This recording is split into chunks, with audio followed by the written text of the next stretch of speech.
और मैं आप सभी का स्वागत करता हूं डाउटनेट पर। मैं आशा और उम्मीद करता हूं कि आप सभी बच्चे अपने घरों में एकदम सुरक्षित हैं, एकदम स्वस्थ हैं और एकदम तंदुरुस्त भी हैं। और क्या कर रहे हैं? और आप सभी बच्चे हमारी आज की इस इंटरेस्टिंग, इंपॉर्टेंट, ज्ञानवर्धक और सुपर फैंटास्टिक क्लास का इंतजार कर रहे हैं। हम किन के साथ बात कर रहे हैं? हम बात कर रहे हैं अपनी क्लास 9th के प्यारे बच्चों के साथ। हमारा सब्जेक्ट है सामाजिक विज्ञान यानी कि सामाजिक अध्ययन, और इस सामाजिक अध्ययन विषय में आप और मैं कंटिन्यू कर रहे हैं एक बहुत ही इंपॉर्टेंट चैप्टर का नाम क्या है? आधुनिक विश्व में चरवाहे। इतिहास आपका जो भाग है वहां पर यह चैप्टर विद्यमान है, और इस चैप्टर के संदर्भ में आप और मैं लेक्चर नंबर 3 कर रहे हैं। इस चैप्टर के पहले 2 लेक्चर्स में आपने और मैंने सबसे पहले क्या करा था? हम लोगों ने चरवाहे इस शब्द के अर्थ को जाना था, और हमें पता चला था कि चरवाहे क्या होते हैं बच्चों? ये समुदाय में रहते हैं और ये क्या करते हैं? एक स्थान से दूसरे स्थान पर हस्तांतरण करते रहते हैं, पलायन करते रहते हैं। इनके पास बहुत सारे मवेशी होते हैं। मवेशी से क्या तात्पर्य है? मवेशी से तात्पर्य होता है बहुत सारे जानवर। इसके बाद हमने ये देखा था कि ये सारे जो चरवाहे हैं, जो समुदाय यानी कि ग्रुप में रहते हैं, एक स्थान से दूसरे स्थान पर घूमते रहते हैं और इनके पास बहुत सारे मवेशी होते हैं। इसी कारण इनको क्या कहा जाता है? इनको घुमंतू चरवाहे भी कहा जाता है। घुमंतू चरवाहे का मतलब क्या है भैया? ये एक स्थान विशेष पर टिककर नहीं रहते हैं, ये पलायन करते रहते हैं, कभी एक राज्य में, कभी दूसरे राज्य में, कभी एक शहर में, कभी दूसरे शहर में। इसी के साथ हमने एक और वर्ड, जिसे क्या कहा जाता है? जिसे कहा जाता है चारागाह। याद है आपको? जी हाँ, हमने चारागाह के बारे में पढ़ा था। और चारागाह का मतलब क्या होता है? चारागाह का मतलब होता है वो स्थान, क्या है बच्चों? वो स्थान जहां पर मवेशी या अर्थात जानवर क्या करते हैं? चरते हैं। ये सभी के सभी जो आपके चरवाहे हैं, ये अपने जानवरों को एक स्थान से दूसरे स्थान तक लेके घूमते हैं और चारागाह को ढूंढते हैं। चारागाह अर्थात वो स्थान जहां पर इनके जानवर क्या कर सकें? अपना खाना प्राप्त कर सकें, घास जहां मिल सके इन्हें, और ये अपने आप को चर सकें। ठीक है जी। हम लोगों ने पहले चरवाहे के अर्थ को जाना, उसके बाद चारागाह के अर्थ को जाना। आपको याद है हमने अपनी पिछली क्लासेस के अंदर क्या देखा था? हिमालय के अंदर पाए जाने वाले आपके चरवाहे समुदायों के बारे में पढ़ा था, और आपने देखा था कि हिमालय के अंदर जो पाए जाने वाले आपके चरवाहे समुदाय हैं, उनमें सबसे महत्वपूर्ण और सबसे ऊपर जो पाए जाते हैं भारत के अंदर, उन्हें कहा जाता है गुर्जर बकरवाल। कहां पाए जाते हैं? आप लोग कमेंट कर बताइए जल्दी से कि गुर्जर आपके जो बकरवाल चरवाहे हैं, ये भारत के किस राज्य में पाए जाते हैं? जल्दी से जवाब दीजिए। चलिए मैं भी बताता हूं कि आपके ये जो गुर्जर बकरवाल समुदाय हैं, ये जम्मू और कश्मीर इस राज्य में पाए जाते हैं। इनके पास बहुत सारी भेड़ बकरियां होती हैं, और ये क्या करते हैं बच्चों? सर्दी जब होती है तो पहाड़ से नीचे आ जाते हैं, ठीक है, मैदानी भाग की तरफ, और उसके बाद जब गर्मी हो जाती है तो जब पहाड़ की बर्फ पिघल जाती है और वहां पर घास उग जाती है तो ये वापस चले जाते हैं। इसके बाद हम लोगों ने क्या देखा था बच्चों? हम लोगों ने गद्दी समुदाय के बारे में पढ़ा था, जो भारत के कौन से राज्य में मिलते हैं? जल्दी से ये भी कमेंट कर बता दीजिए कि गद्दी समुदाय, गद्दी चरवाहे जो हैं भारत के किस राज्य में मिलते हैं? आपके गद्दी समुदाय मुख्य तौर पर आपको मिलते हैं कहां पर बच्चों? हिमाचल प्रदेश में। और ये भी क्या करते हैं? जानवर रखते हैं अपने पास, मवेशी रखते हैं, भेड़ बकरियां रखते हैं, और इनको क्या करते हैं बच्चों? इनको बेचते हैं और खरीदते हैं। इसी के साथ फिर हमने गुज्जर, इन चरवाहे समुदायों के बारे में भी पढ़ा था। ये भारत के अंदर गढ़वाल क्षेत्र के अंदर पाए जाते हैं। इनके पास भी अपने मवेशी होते हैं, और ये भी क्या करते हैं? सर्दी के अंदर पहाड़ी क्षेत्रों से नीचे आ जाते हैं और गर्मी के अंदर वापस पहाड़ी क्षेत्रों पर ऊपर चले जाते हैं, क्योंकि पहाड़ों की बर्फ पिघल जाती है और वहां पर घास उग जाती है। इसके बाद हम लोगों ने क्या करा था बच्चों? भारत के अंदर आपका जो मध्य भारत है या फिर जो प्रायद्वीपीय भारत है, याद है ना? प्रायद्वीपीय भारत से क्या तात्पर्य है? प्रायद्वीपीय भारत से तात्पर्य है ये क्षेत्र, जिसे आप क्या कहते हैं बच्चों? प्रायद्वीप। 3 तरफ से पानी से जो घिरा है उसे प्रायद्वीप कहा जाता है। तो भारत के प्रायद्वीपीय क्षेत्र में पाए जाने वाले आपके क्या है बच्चों? हम लोगों ने चरवाहों के बारे में पढ़ा, और हम लोगों ने मुख्य तौर पर महाराष्ट्र राज्य के अंदर पाए जाने वाले चरवाहे समुदाय के बारे में पढ़ा। इनको क्या कहा जाता था? आप सभी जानते हैं, इस समुदाय का नाम है धनगर। क्या नाम है बच्चों? धनगर। ये धनगर समुदाय महाराष्ट्र में रहता है। ये कंबल बनाता है ना? और क्या करता है बच्चों? इनके पास भेड़ होती हैं और बकरियां होती हैं। इन भेड़ और बकरियों को क्या करते हैं बच्चों? ये बेचते हैं।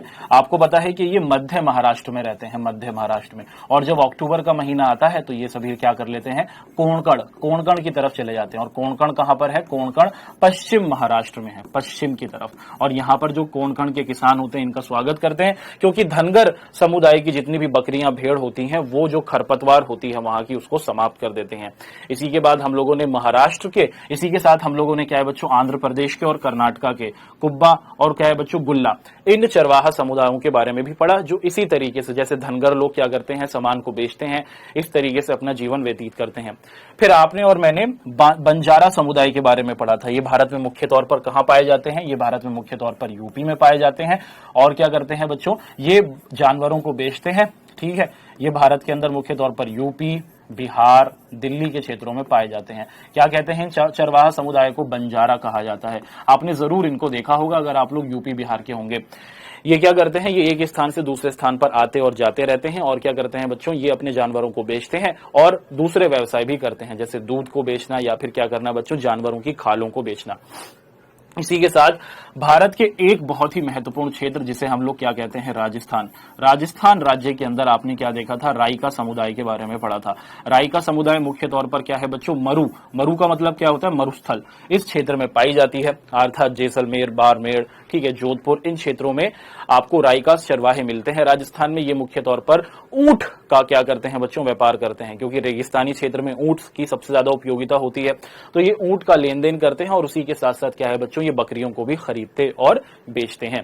तो ये तो हमने भारत के अंदर पाए जाने वाले मुख्य चरवाहा समुदायों के बारे में पढ़ा अपनी पिछली क्लासेस के अंतर्गत। हमने इनको क्विकली रिवाइज भी कर लिया। चलिए अब ये डिस्कस करेंगे कि आज की क्लास में आप और मैं क्या अध्ययन करने वाले हैं, यानी कि आज आप और मैं क्या पढ़ेंगे। सबसे पहले हम लोग ये देखेंगे कि गुलामी के समय क्या था बच्चों, जब भारत को गुलाम बना लिया गया था तो अंग्रेजों ने चरवाहों के साथ क्या किया। क्या उनको आगे बढ़ने का अवसर दिया, क्या उनको विकास करने का अवसर दिया, या फिर उनका भी शोषण किया। अंग्रेजों ने भारत में हर किसी का शोषण किया, क्या पढ़े लिखे, क्या अनपढ़, क्या गरीब, ठीक है, क्या शहर के लोग, क्या गरीब, क्या गांव के लोग, चाहे क्या हमारे चरवाहे, सभी को क्या किया गया, शोषित किया गया, सभी का शोषण किया गया।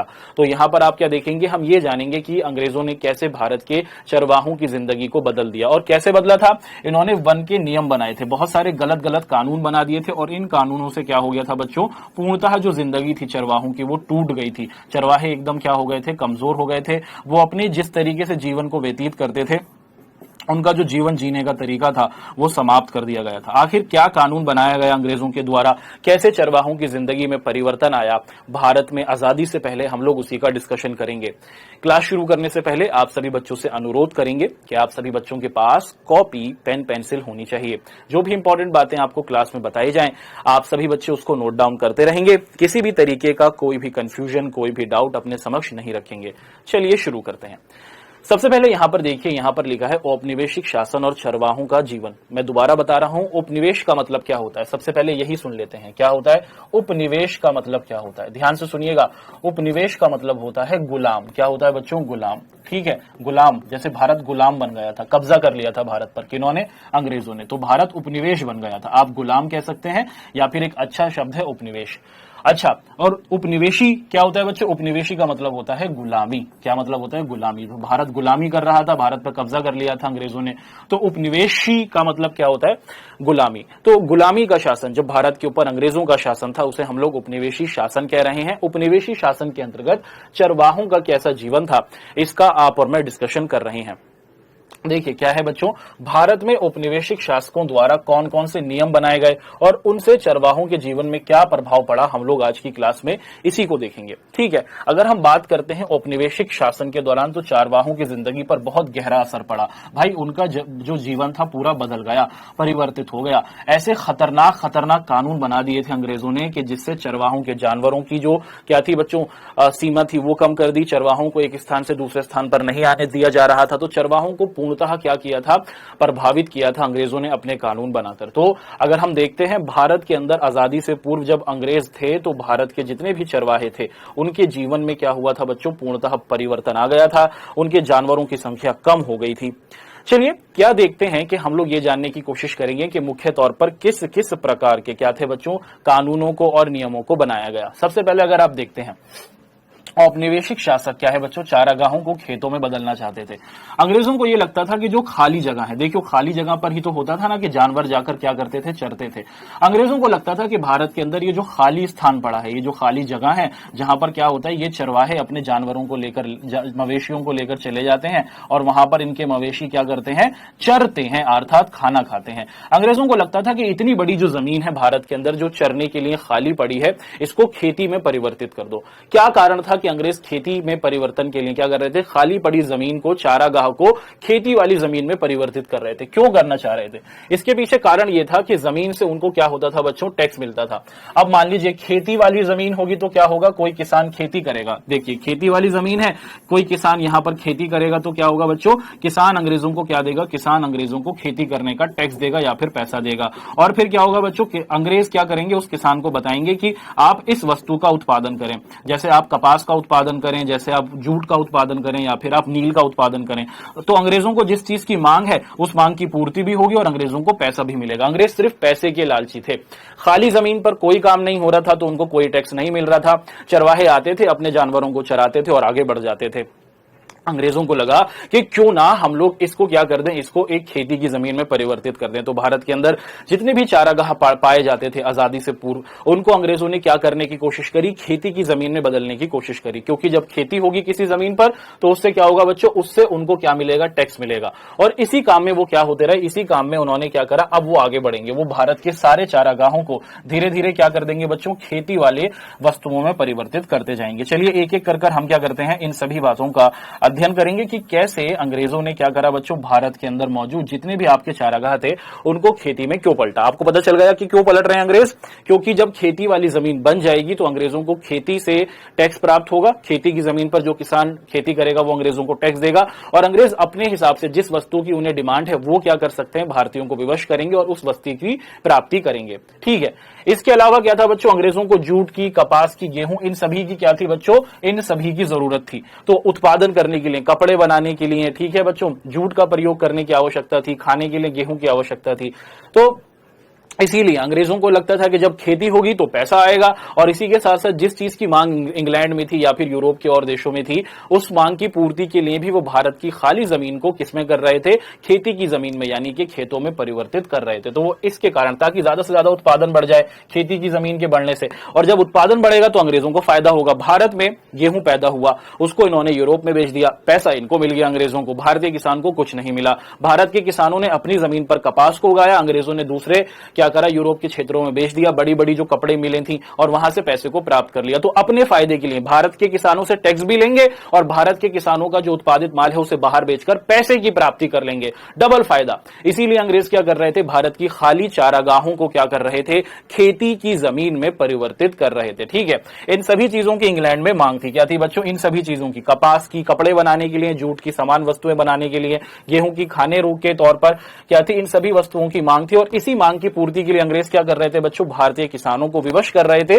कि वो जितनी भी खाली चारागाह हैं उनको परिवर्तित कर दें। किसमें परिवर्तित कर दें, उसको परिवर्तित कर दें खेती में। तो यहां पर आपको एक महिला दिख रही है जो जूट का उत्पादन कर रही है और यहां पर क्या है बच्चों, आपको यहां पर धान की खेती की जाती हुई दिख रही है। तो भारत की खाली चारागाहों को परिवर्तित करने की कोशिश अंग्रेजों के द्वारा की गई। क्या ऐसे ही कर देंगे अंग्रेज, क्या भारत के चरवाहे इसका विरोध नहीं करेंगे? कुछ तो तरीका अपनाया होगा अंग्रेजों ने भारत के किसानों को शोषित करने के लिए। कोई वन अधिनियम आपने शुरुआत में क्लास में पढ़ा था, है ना? क्या था ये वन अधिनियम? के एक कानून बनाया अंग्रेजों ने और उस कानून के तहत भारत के अंदर अंग्रेजों ने क्या कर दिया, भारत की खाली जमीनों को, चारागाहों को क्या कर दिया बच्चों, खेती की जमीन में बदल दिया। देखिए क्या होता है, जो बेकार जमीन थी, क्या थी बच्चों, बेकार जमीन, देश के विभिन्न हिस्सों में क्या थी बच्चों, परती जमीन के विकास के लिए कानून बनाया गया। अंग्रेजों ने क्या कर दिया, जो खाली जमीन है ना उसको एक नाम दिया। क्या नाम दिया भैया, ये बेकार जमीन है। क्यों कहा बेकार जमीन? क्योंकि इस पे खेती नहीं हो रही और अंग्रेजों को फायदा नहीं हो रहा। अपितु इससे क्या था, भारत के चरवाहे जो थे वो अपने जानवरों का पेट भर रहे थे, लेकिन अंग्रेजों के लिए ये बेकार जमीन थी, बेकार भूमि थी। अब अंग्रेज क्या करेंगे, इसको एक नया नाम दे दिया, बेकार भूमि। और इस बेकार भूमि को क्या है बच्चों, ये जो चारागाह है इसको क्या करेंगे, बहुत जबरदस्त तरीके से कानून बनाकर खेत में परिवर्तित करेंगे। देखिए अब अंग्रेजों ने क्या कर दिया, जितनी भी परती भूमि थी यानी कि बेकार जमीन थी या फिर चारागाह था, उस पर क्या कर लिया, उस पर अधिग्रहण कर लिया। अधिग्रहण का मतलब क्या होता है, कब्जा कर लिया। भारत में जितने भी चारागाह थे जहां पर चरवाहे आते थे अपने जानवरों को लेकर क्या करते थे, चराते थे, उन सभी को क्या कर लिया बच्चों, उन सभी को अंग्रेजों ने कब्जे में कर लिया। तो जितने भी आपके क्या थे, क्षेत्र थे जहां पर जानवर आया करते थे, चारागाही थी, उस पर अंग्रेजों ने कब्जा कर लिया और क्या कर दिया, उसे कुछ लोगों को ही दे दिया। क्या कर दिया, कुछ लोगों को कब्जे में दे दिया। जो आपके चरवाहे थे, है ना, चरवाहे क्या करते थे, चारागाह में आया करते थे। ध्यान से सुना आपने, एक चारागाह ये रही, एक चारागाह ये रही, तो अंग्रेजों ने क्या करा, अंग्रेजों ने इन सभी चारागाहों को अपने कब्जे में ले लिया और कुछ व्यक्तियों को क्या दे दिया, इसकी जिम्मेदारी दे दी कि आप क्या करेंगे, आप इन चारागाहों की रखवाली करेंगे। आपको क्या बना दिया, इनका केयर टेकर बना दिया। तो पहले ये तो भारत की जमीन थी, अंग्रेजों की तो थी नहीं। अंग्रेजों ने इस जमीन पर कब्जा कर लिया और अब इस जमीन को क्या कर दिया, चारागाहों को वो खेती में परिवर्तित कर रहे हैं। और उससे पहले क्या कर दिया, कुछ लोगों को तैनात कर दिया कि ये तैनात लोग क्या करेंगे बच्चों, ये तैनात लोग चारागाहों की रखवाली करेंगे। ठीक है, यहां तक की बात आपको समझ में आई। अब क्या था बच्चों, इन लोगों को कई छूट दी गई ताकि वे अपनी जमीनों पर बस सकें और खेती कर सकें। ठीक है, क्या करा गया, इन्होंने क्या करा, जो आपके अंग्रेज थे, अंग्रेजों ने भारत के चरवाहों से कहा कि आप क्या कीजिए, आप चाहें तो इन जमीनों पर खेती करें। भारत के जो चरवाहे हैं उनसे कह रहे हैं कि आप इन जमीनों पर बस जाइए और क्या कीजिए, इन जमीनों पर बस कर खेती करना शुरू कीजिए। भाई अंग्रेज खेती क्यों करा रहे हैं, क्या भारत का विकास करने आए, नहीं, लूटने आए हैं। उनको पता है कि अगर चरवाहे किसान बन जाएंगे तो वो खेती का उत्पादन करेंगे, वस्तुओं का उत्पादन करेंगे, इससे अंग्रेजों को फायदा होगा। और जब वो चरवाहे थे तो किसानों, अंग्रेजों को ज्यादा फायदा नहीं हो रहा था, तो इसीलिए अंग्रेज क्या कर रहे हैं, अंग्रेज लोग अब हमारे चरवाहों को विवश कर रहे हैं कि आप जमीनों पर बस जाएं, ये जो जमीन है ना, ये तो हमारी है, हम आपको बसा देंगे। है भारत की जमीन, इन्हीं चरवाहों की, हर भारतीय की जमीन है, अंग्रेजों की थोड़ी थी। भारत की जमीन को ही अंग्रेजों ने कब्जे में कर लिया और फिर क्या कह रहे हैं, हम आपको बसा देंगे इन क्षेत्रों में, आप इन्हीं क्षेत्रों के अंदर रहिए, घूमिए मत और यहीं पर खेती करिए और हमें टैक्स देते रहिए। तो पैसा कमाने के लिए अंग्रेजों ने क्या करा, भारत के चरवाहों को विवश किया कि वो एक स्थान विशेष पर टिक जाएं और खेती करना शुरू कर दें। ठीक है, खेती की भूमि को बढ़ाने से क्या हो जाएगा, चारागाह छोटे होते रहे। एक तो ये तरीका अपनाया कि अंग्रेजों ने क्या कर दिया बच्चों, सारी की सारी जो भूमि थी उसको क्या करना शुरू कर दिया, चारागाहों को समाप्त कर कर खेती में, खेत में परिवर्तित करने लगे। और जो खेत हुआ करते थे, ऐसा थोड़ी था कि भारत में सिर्फ चारागाह थी, नहीं, ऐसा नहीं था, भारत के अंदर खेत थे। तो अंग्रेजों ने क्या कर दिया, जो भारत के किसान थे उनसे कहा कि आप अपनी जितनी जमीन बढ़ाना चाहो बढ़ा लो। और इससे क्या हुआ, जो चारागाह हुआ करती थी खेतों के पास में, वो समाप्त होने लगी। तो अंग्रेज बहुत चालाक थे। क्या था बच्चों, भारत के किसानों को लग रहा था कि अंग्रेज उनकी भूमि बढ़ाने में मदद कर रहे हैं, नहीं, ऐसा नहीं था। वो तो चारागाहों को समाप्त कर रहे थे ताकि ज्यादा से ज्यादा भूमि पर खेती हो और उनको ज्यादा से ज्यादा क्या हो बच्चों, लाभ हो सके। अब क्या करा गया बच्चों, जो हमारे खेत थे उनकी जो आकार था वो बढ़ने लगा और हमारे जो चारागाह थे उनका आकार छोटा होने लगा। इससे चरवाहों की समस्या बढ़ने लगी। भाई जानवर उनके पास बहुत सारे थे, पहले बहुत सारी चारागाहें हुआ करती थी, वो बड़ी बड़ी चारागाहों में जाते थे, अपने जानवरों को चराते थे। मगर अब चारागाह समाप्त हो गई, वो खेत में बदल गई। अब खेत में तो कोई जानवर, कोई क्या होगा, किसान अपने जानवरों को चराएगा नहीं। तो अब इससे क्या हो जाएगा, चरवाहों के सामने यही बात रहेगी कि वो भी किसान बन जाए और अंग्रेजों के लिए खेती करना शुरू कर दें। तो जितने भी हमारे क्या थे बच्चों, चरवाहे थे, उनके लिए बहुत ही समस्या खड़ी हो गई, क्योंकि उनकी जो जमीन थी क्या हो गई बच्चों, एक तरीके से उनकी जमीन उनके हाथ में नहीं रही और पूरा का पूरा कब्जा अंग्रेजों ने अपने हिसाब से कर लिया। आगे की बात देखिए, 19वीं सदी के उत्तरार्ध में, 19वीं सदी के क्या है बच्चों, समाप्ति तक अंग्रेजों ने वन अधिनियम कानून बनाया। क्या बनाया, वन अधिनियम कानून, यानी कि जंगलों को लेकर अंग्रेजों ने भारत के अंदर एक कानून बना दिया। क्या कर दिया, कानून बना दिया। और इस कानून के तहत क्या करा, इस कानून के तहत अंग्रेजों ने क्या करा, ध्यान से सुनिए, इस कानून के तहत, ठीक है, अंग्रेजों ने कई वनों को आरक्षित वनों की श्रेणी में रख दिया। आरक्षित वनों का मतलब क्या है कि भारत के लोग भारत के जंगलों में नहीं जा सकते। इस पर क्या है बच्चों, इस पर ये रिजर्व है, यानी कि इस पर अंग्रेजी सरकार का अधिकार है। अंग्रेज लोग जिसको चाहे भेजेंगे, वरना कोई दूसरा भारतीय यहां पर नहीं जा सकता। जगह किसकी है, भारत की। जंगल किसके हैं, भारत के। देश किसका है, भारतीयों का। कौन कब्जे में कर रहा था इसको, अंग्रेज। भारत की जमीन, भारत के लोग क्या कर पा रहे थे, अपनी ही जमीन पर, अपनी ही जंगलों पर क्या थे बच्चों, नहीं जाने पर विवश किए गए। कानून बना दिया अंग्रेजों ने। और क्या कानून बनाया, ये कानून बना दिया कि आप अपने देश के जंगलों में नहीं जा सकते, इसको हमने आरक्षित कर दिया। आरक्षित का मतलब रिजर्व्ड कर दिया, ये हमारे लिए है, हम इनका प्रयोग करेंगे और इन जंगलों में जो चीजें हैं उनका इस्तेमाल हम करेंगे। यहाँ की जड़ी बूटियों का, यहाँ के क्या है बच्चों, लकड़ियों का, यहाँ के फूल पत्तों का, इनका प्रयोग हम करेंगे। भारत के पेड़, भारत के लोगों की जमीन पर अंग्रेज इसका फायदा उठा रहे थे। अब ये जो कानून बन गया और इस कानून के तहत क्या कर दिया गया बच्चों, जितने भी भारत के हमारे वन थे उनको आरक्षित वनों की श्रेणी में डाल दिया गया। और इससे क्या कर दिया बच्चों, एक और चीज कर दी, ये चीज कर दी कि जितने भी जंगल थे, आपको पता है ना, जो चरवाहे हैं, हमने पहले पढ़ा है शुरुआत के अपने एक और दूसरे चैप्टर में, कि चरवाहे क्या करते हैं, जंगल के बाहरी क्षेत्रों में बैठते हैं या फिर जंगलों में भी अपने जानवरों को ले जाते हैं और वहां पर चराते हैं। आरक्षित वन जो थे, जितने भी जंगल थे जिनको आरक्षित वन बना दिया, रिजर्व जंगल बना दिया, वहां पर चरवाहों को जाने की अनुमति नहीं दी, नहीं जा सकते। ये कह दिया कि ये अंग्रेजी सरकार के जंगल है, आप इन जंगलों में नहीं जा सकते। थे भारत के जंगल, थे भारतीयों के जंगल, इन्हीं चरवाहों के, आपके और हमारे पूर्वजों के, लेकिन कब्जा इन अंग्रेजों ने कर लिया और भारतीयों को शोषित करना शुरू कर दिया। विवश कर रहे हैं भारत के किसानों, भारत के चरवाहों को दबा रहे हैं, उनका शोषण कर रहे हैं कि इनको ना किसान बना देंगे, ये खेती करेंगे और उससे हमारे पास पैसा आएगा। तो दिमाग का प्रयोग कर रहे हैं, भारतीयों को विवश कर रहे हैं। अब आरक्षित जंगल की बात हुई तो जंगलों को क्या कर दिया बच्चों, आरक्षित कर दिया कि इन जंगलों के अंदर मात्र और मात्र अंग्रेज ही लोग प्रयोग करेंगे, इन जंगलों की लकड़ी का, इसके फूल पत्तियों का और यहाँ की जड़ी बूटियों का। भारत और भारत के जो चरवाहे हैं इनमें एंट्री भी नहीं कर सकते और उनको अंग्रेजों से आज्ञा लेनी पड़ेगी। अन्याय हो रहा है कि नहीं हो रहा? कमेंट कर कर बताइए कि आपको यहां पर अन्याय होता हुआ दिख रहा है कि नहीं दिख रहा। बहुत तगड़ा अन्याय हो रहा है। मान लीजिए कि आप अपने घर में बैठे हैं, अचानक कोई व्यक्ति बाहर से आ जाए और कह दे कि आज से आपका ये जो घर है ये मेरा हो गया, और अगर क्या है आपको इस घर से बाहर निकलना है तो मुझसे आज्ञा लेनी होगी। आपके घर का आकार भी छोटा कर दिया, कह दिया कि अगर आपके पास 5 कमरे हैं एक ही कमरे में रहो। अन्याय हो रहा है कि नहीं हो रहा? भाई घर आपका, जमीन आपकी, बाहर से कोई व्यक्ति आपके आकर आपके घर को छोटा कर रहा है, आप पर क्या कर रहा है, बंदिशें लगा रहा है, तो आप उसकी बात को मानेंगे? नहीं मानेंगे। भाई हमारे चरवाहों ने भी क्या करा बच्चों, कहीं ना कहीं इनकी बातों को नहीं माना और विरोध किया। क्या विरोध करते हैं हमारे चरवाहे, कैसे वो अंग्रेजों के खिलाफ क्या करते हैं, अपनी बातों को उठाते हैं? क्या भारत के शहर के लोग, क्या भारत के गांव के लोग, किसान भारत के चरवाहों की मदद करेंगे? ये हम अब आने वाले पॉइंट्स में देखेंगे, लेकिन उससे पहले इस बात को देखिए। अंग्रेजों ने क्या करा था बच्चों, वन अधिनियम बनाया। मैंने क्या बनाया? अधिनियम का मतलब क्या होता है, चलिए ये समझते हैं। अधिनियम का मतलब होता है कानून। ठीक है, अंग्रेजों ने एक कानून बनाया और उस कानून के तहत क्या कर दिया, कुछ जंगलों को सुरक्षित वनों की श्रेणी में भी रखा। देखिए पहले आपने क्या देखे थे, पहले आपने देखे थे आरक्षित वन। आरक्षित वन का मतलब क्या है भैया, इन जंगलों के अंदर तो कोई जा ही नहीं सकता, ये तो परमानेंट लॉक कर दिए गए हैं, इनका ताला अंग्रेजों के पास है। लॉक नहीं करा था लेकिन कोई भी इसकी बाउंड्री बना दी गई थी और उस बाउंड्री के अंदर कोई भी नहीं जा सकता था भारतीय।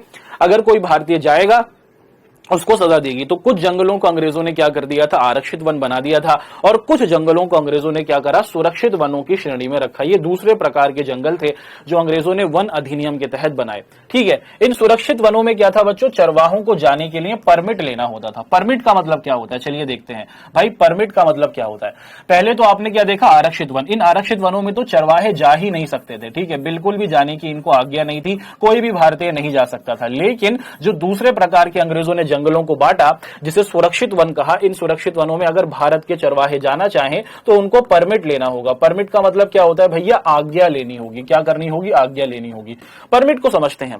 आप लोग स्कूल में पढ़ते हैं, जी हां आप लोग स्कूल में पढ़ते हैं। जब आप लोग स्कूल में पढ़ते हैं, मान लीजिए आप तीसरे पीरियड में क्या करने जा रहे हैं, पानी पीने जा रहे हैं या फिर वॉशरूम जा रहे हैं, तो आपका जो मॉनिटर होता है आपको क्या देता है, आपको एक कार्ड देता है। अगर आप स्कूल में आपने देखा होगा तो आपको एक कार्ड देता है, उस कार्ड के ऊपर क्या लिखा रहता है, परमिट होता है कि हाँ ये इस क्लास के अंदर क्या है, बाहर जा रहा है वॉशरूम में या फिर पानी पीने के लिए। अगर कोई टीचर आपको देखे तो आप उनको वो कार्ड दिखा देते हैं। इससे पता होता है कि आप बाहर घूम नहीं रहे हैं, आप तो क्या है, मॉनिटर की आज्ञा से बाहर आए हैं अपनी जरूरत को पूरा करने के लिए।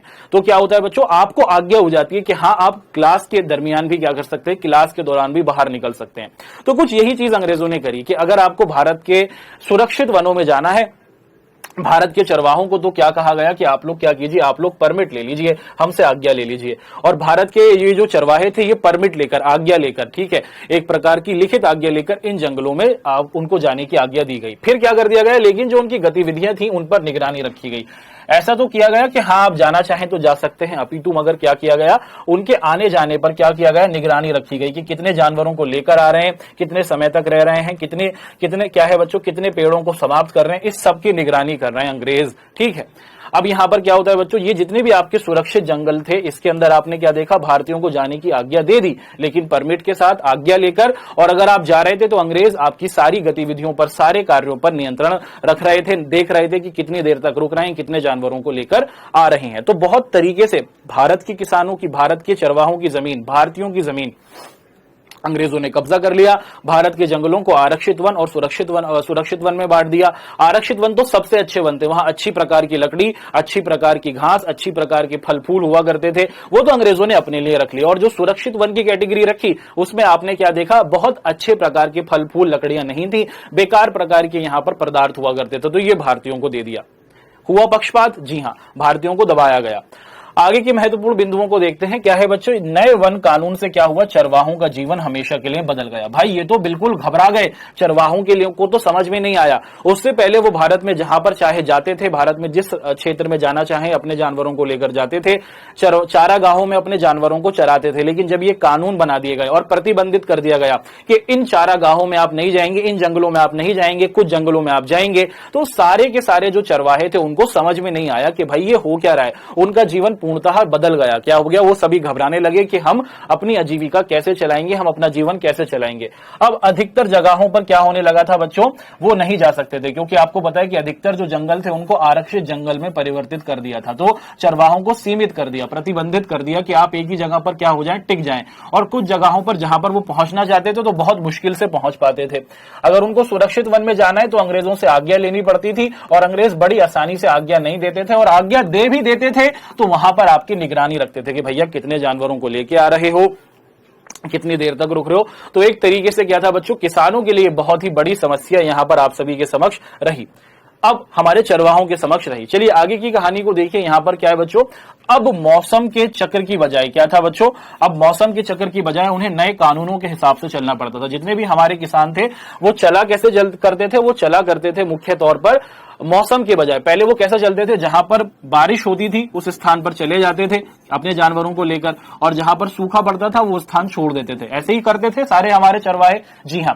लेकिन अब उन्हें कानून के हिसाब से चलना पड़ता था, यानी कि कानून ने अगर कह दिया कि इस स्थान पर आपको रुकना है तो उनको रुकना पड़ जाता था, वो आगे नहीं बढ़ सकते थे। तो किसानों के लिए ऋतु के हिसाब से, मौसम के हिसाब से जब वो चला करते थे वो पूर्णतः प्रभावित करने लगा उनके जीवन को। तो भारत के जो किसान थे, भारत के जो चरवाहे थे, वो बहुत बुरी तरीके से प्रभावित हुए, और उनका जो परंपरागत जीवन जीने का तरीका था, जैसी जिंदगी वो क्या थे बच्चों, बहुत समय से जीते आ रहे थे, बहुत सालों से वो जिस तरीके की जिंदगी जीते आ रहे थे, वो जिंदगी अचानक परिवर्तित हो गई। उनको अब कानूनों में बांधा जाने लगा, और उनको कानूनों के द्वारा बांध कर क्या किया जाने लगा, तोड़ा जाने लगा कि ये चरवाहे नहीं रहे, ये किसान बन जाएं और अंग्रेजों के लिए काम करना शुरू कर दें। तो ये तो हमारी आज की क्लास रही, जिसके अंदर हम लोगों ने क्या करा बच्चों, बहुत ही महत्वपूर्ण बातें जानी। हमने ये देखा कि भारत के अंदर 1 मिनट रिवीजन कर रहे हैं कि भारत के अंदर औपनिवेशिक शासन, यानी कि जब भारत गुलाम था उस समय के अंदर भारत के अंदर क्या था बच्चों, अंग्रेजों ने किस तरीके से भारत के लोगों को प्रभावित किया। भारत के अंदर जो क्या थे बच्चों, चरवाहों के जीवन को कैसे प्रभावित किया। सबसे पहले अंग्रेजों को लगता था कि भारत के अंदर जितनी भी खाली जमीन है, या फिर जिसे हम लोग क्या कहते हैं, चारागाह कहते हैं, ये अंग्रेजों के लिए बेकार थी। इन्होंने एक नाम दे दिया उसको, बेकार जमीन, बेकार भूमि। क्यों कहते थे अंग्रेज बेकार, क्योंकि अंग्रेजों को इस भूमि से किसी प्रकार का कोई कर या फिर टैक्स नहीं मिलता था। क्यों नहीं मिलता था, क्योंकि जो खाली जमीन है वहां पर कोई खेती नहीं होती, और अगर खेती होती तो अंग्रेजों को टैक्स मिलता। तो अंग्रेज अपने टैक्स के लिए क्या कर रहे थे, इन सभी चारागाहों को परिवर्तित कर रहे थे खेत में। ठीक है, इसके लिए अंग्रेजों ने क्या करा बच्चों, भारत के जो चरवाहे थे उनको विवश किया, उनको क्या किया, विवश किया, उनको परेशान करना शुरू किया। और कैसे परेशान करना शुरू किया, उनको परेशान किया वन अधिनियम बनाकर, यानी कि वन के कानून बना दिए, वन के कानून, जंगल के कानून। हमारे जितने भी चरवाहे थे वो मुख्य तौर पर क्या करते थे, वो अपने जानवरों को जंगल के आसपास या फिर जंगलों में ले जाकर चराया करते थे। अंग्रेजों ने क्या कर दिया, कानून बनाया। इस कानून के तहत सबसे पहले जंगलों को, जो बहुत अच्छे जंगल थे उनको क्या कर दिया, आरक्षित वन की संज्ञा दे दी। आरक्षित वन से क्या तात्पर्य है, आरक्षित वन से तात्पर्य है कि इस जंगल में कोई भी नहीं घुस सकता, और क्या है, ये पूरे के पूरे जंगल किसके हो गए, अंग्रेजों के हो गए, रिजर्व्ड हैं, कोई भारतीय इसमें नहीं जा सकता, अगर आप जाएंगे तो आपको सजा दी जाएगी। और एक तरीके से क्या कर दिया, भारतीयों की जमीन, भारतीयों के जंगल भारतीयों से ही छीन लिए गए। भाई दूसरी चालाकी अंग्रेजों ने ये क्या चली, सारे जंगलों को कब्जे में नहीं करा, कुछ जंगलों को उन्होंने सुरक्षित वन की संज्ञा में रखा। वन का मतलब क्या है, वन का मतलब है जंगल। अंग्रेजों ने दूसरे प्रकार के जो आपके जंगल थे उनको सुरक्षित वन कहा, और इन सुरक्षित वनों के अंदर अंग्रेजों ने कहा कि हाँ, अगर आप चरवाहे हैं और भारत के अंदर क्या है, अपने जानवरों को चराना चाहते हैं तो आप इन जंगलों में जा सकते हैं सुरक्षित वन में, लेकिन आपको परमिट लेना होगा। और परमिट का मतलब क्या है, आपको आज्ञा लेनी होगी। अंग्रेज अगर आपको आज्ञा दे देंगे तो आप क्या करेंगे बच्चों, आप इन सुरक्षित वनों में जाकर अपने जानवरों को चरा सकते हैं। लेकिन इस आज्ञा को प्राप्त करना क्या था, बहुत कठिन था। अंग्रेज आसानी से परमिट नहीं देते थे, और देते भी थे तो फिर निगरानी करते थे कि कितने चरवाहे जा रहे हैं, कितने जानवर उनके पास है, कितनी देर वो वहां पर रहे। ये सारा का सारा खेल क्यों हो रहा था? अंग्रेज विवश कर रहे थे, भारत के चरवाहों को ये कर रहे हैं कि उनकी जमीन को समाप्त कर देंगे, फिर क्या करना होगा, भारत की जितनी भी खाली जमीन है ये खेत में बदल जाएगी, और जब खेत में बदल जाएगी तो अंग्रेजों के पास पैसा ही पैसा होगा, यानी कि टैक्स होगा। सारा खेल ये पैसे के लिए था, और इसके लिए क्या हुआ, हमारे मासूम जो चरवाहे थे उनके जीवन को परिवर्तित कर दिया, प्रभावित कर दिया। चरवाहों को जब ये कानूनों के बारे में पता चला तो वो बहुत ज्यादा क्या हुए बच्चों, घबराए। ठीक है, उनको समझ में नहीं आया कि कैसे उनका जीवन चले। पहले तो वो क्या थे, मौसम के हिसाब से एक स्थान से दूसरे स्थान पर यात्रा करा करते थे, मौसम चक्र के हिसाब से, लेकिन अपितु जब से कानून बना तो अब उन्हें कानून के हिसाब से चलना पड़ा। उनको एक ही क्षेत्र में क्या कर दिया गया, सीमित कर दिया गया। उनसे कहा गया कि आप क्या करें, खेती करना शुरू कर दें, और अगर आप खेती करेंगे तो हम आपका समर्थन करेंगे। एक और चालाकी चली थी अंग्रेजों ने भारत के किसानों से भी कहा कि आप अपने खेत को बढ़ा लो। क्या कर लो, आप अपने खेतों की जो आकार है, उसकी जो सीमा है उसको बढ़ा लो, ताकि चारागाह समाप्त हो जाएंगे। चारागाह समाप्त हो जाएंगे तो ऑटोमेटिकली चरवाहों को किसान बनना पड़ेगा। तो ये सारा का सारा खेल हो रहा था टैक्स के लिए, पैसे के लिए, और अंग्रेज भारत देश में, भारत की जमीन पर भारत के लोगों का शोषण पैसे के लिए कर रहे थे। ये तो हमने देखा कि कैसे अंग्रेजों ने कानून बनाया, और उस कानून के तहत कैसे बड़े बड़े परिवर्तन भारत के चरवाहों के संदर्भ में हुए। अब हम लोग आप सभी को आज की क्लास की क्विज की तरफ लेके चलेंगे। चलिए जी, सबसे पहले तैयार हो जाइए। आपकी स्क्रीन पर आज की क्लास का पहला सवाल है। पूछा गया कि निम्न में से कौन सी बात चरवाहों के जीवन पर नाटकीय प्रभाव नहीं डालती है? 4 ऑप्शंस हैं, सही ऑप्शन को चुनिए।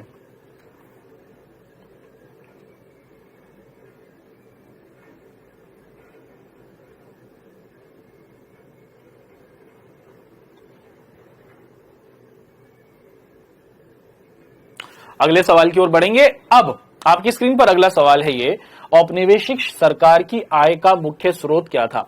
अंग्रेजों को पैसा कहां से मिल रहा था? गृह कर से, कृषि कर से, आय कर से, या फिर उपहार में मिलने वाले धन से?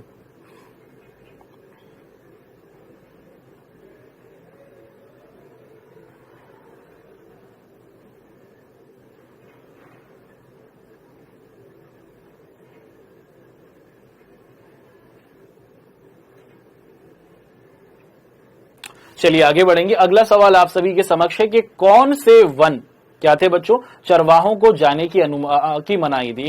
इनमें से कौन से जंगलों में भारत के चरवाहे नहीं जा सकते थे?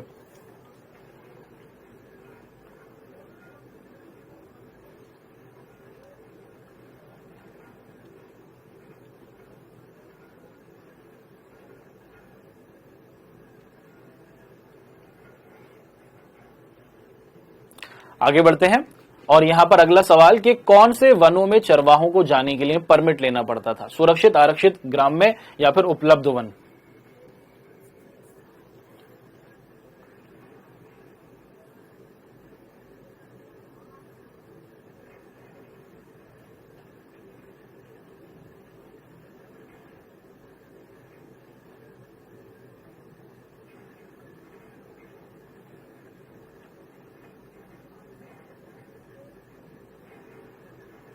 और हमारा समय समाप्ति की ओर क्विज के। चलिए जी, एक एक कर हम क्या कर लेते हैं बच्चों, आप सभी को क्विज के आंसर्स बताते हैं। आपकी स्क्रीन पर पहला सवाल है कि निम्न में से कौन सा चरवाहों के जीवन पर नाटकीय प्रभाव नहीं डालता? विकासशील या फिर रोपण खेती से क्या था बच्चों, किसी प्रकार का ज्यादा प्रभाव किसानों को नहीं पड़ रहा था। चारागाहों को जब खेतों में परिवर्तित कर रहे थे तो हाँ, किसानों के लिए समस्या थी। नए कानून से हमारे जो चरवाहे थे उनके जीवन पर बहुत फर्क पड़ा। नए नए जो क्या कराए गए बच्चों, कानून बनाकर हमारे चरवाहों को तोड़ा गया, तो उससे भी बहुत ज्यादा उनके जीवन को प्रभावित हुआ। विकासशील रोपण खेती से ज्यादा कोई प्रभाव किसान हमारे चरवाहों पर नहीं हो रहा था। अगला सवाल, औपनिवेशिक सरकार की आय का मुख्य स्रोत क्या था? अंग्रेजों को सबसे ज्यादा पैसा इनमें से किस चीज से मिलता था? आपको पता है, खेती से मिलता था। भारत के किसान खेती करते थे और उसके बदले उनको टैक्स देते थे, और इस टैक्स से ही अंग्रेज क्या कर रहे थे, अंग्रेज अपने खजाने को भर रहे थे। और इसी कारण से क्या है बच्चों, अंग्रेज भारत के चारागाहों को किसमें परिवर्तित कर रहे थे? खेती की जमीन में परिवर्तित कर रहे थे, खेत में परिवर्तित कर रहे थे। ऑप्शन बी सही रहा। अगला सवाल कि वो कौन से क्या है आपके जंगल थे जहां पर चरवाहों को जाने की मनाही थी? मनाही का मतलब क्या होता है, नहीं जा सकते थे, और वो थे आरक्षित वन, है ना। आरक्षित वन में वो सिर्फ अंग्रेजों के लिए रिजर्व कर दिए गए थे, भारत के लोग, भारत के चरवाहे उनमें नहीं जा सकते थे। अगला सवाल, कुछ जंगल थे जिनमें चरवाहों को जाने के लिए परमिट लेने की आज्ञा थी, और वो आपका ऑप्शन कौन सा था बच्चों? सुरक्षित वन। तो सुरक्षित वन के अंदर अगर भारत के चरवाहों को जाना होता था तो उनको परमिट लेकर जाना होता था। ये आपके आज के क्विज के आंसर्स और उनका डिस्कशन रहा। आपको होमवर्क दे देते हैं आज की क्लास का। आप सभी के सामने क्या है, आज की क्लास के होमवर्क के सवाल है कि औपनिवेशिक शासन और चरवाहों के जीवन पर एक टिप्पणी लिखिए, वन अधिनियम पर का वर्णन कीजिए, आरक्षित वन किसे कहते हैं ये बताइए, सुरक्षित वन किसे कहते हैं ये बताइए, अंग्रेज सरकार चारागाहों को कृषि भूमि में क्यों बदल रही थी, इस पर टिप्पणी कीजिए। औपनिवेशिक सरकार ने क्या करा था बच्चों, भारत के अंदर, क्या है बच्चों, हमारे प्यारे भारत के अंदर ये परती भूमि का मतलब क्या है भैया, बेकार भूमि पर क्या करा था, कौन से नियम बनाए थे और क्यों बनाए थे, उसका आपको कारण बताना होगा कि अंग्रेज भारतीयों के चारागाहों को क्यों बेकार भूमि कह रहे थे। अब हम लोग आगे की कहानी का डिस्कशन करेंगे, यानी कि अगले चैप्टर में आप और मैं किन महत्वपूर्ण बातों को पढ़ेंगे। तो हमारे अगला जो लेक्चर होगा वो लेक्चर नंबर 4 होगा। चैप्टर हम लोग इसी को कंटिन्यू करेंगे, आधुनिक विश्व में चरवाहे। इस चैप्टर को आप और मैं कंटिन्यू करेंगे और अपनी अगली क्लास में हम लोग अंग्रेजों ने क्या करा, भारत के चरवाहों को तोड़ने के लिए क्या करा, सबसे पहले तो आपने क्या देखा, वन अधिनियम बनाया है ना।